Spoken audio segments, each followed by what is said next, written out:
Čau visiem! Čau, sveiki visi mīļie! Jā, esiet aicināti Dvēseles zieda jau 13. nometnē. Jā, 13. ir parasti atzimšanas un transformācijas un pārdzimšanas cipars. Jā, un šajā reizē tiešām mēs atzimstam.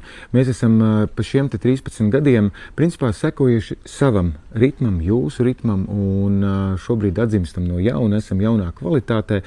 Un par to būs... Tikko arī esam pārvākušies. Jā, mēs esam pārvākušies, un līdz ar to tā kā no maza tā kāpuriņa atzimstam kā skaista tauriņa. Un to mēs darīsim kopā mūsu nometnē. Un šajā sakarā notiksies Brāslas krastos, skaistā brīnišķīgā vietā ar strauju foršu upi, kas palīdzēs aizskalot visu lieko un atzimt no jauna. Kas tad vēl? Jā, par stāstniekiem. Mums būs dažādi stāstnieki, un, protams, Tāce Matesona mums gatavos brīnišķīgu ēdienu. Viņi nestāstīs, viņi taisīs katlā ēdienu. Jā, bet ja jūs interesēsieties, viņi noteikti pastāstīs, kā gatavot to. Un no rītiem, kas mums no rītiem būs? Pilates ar Aneti.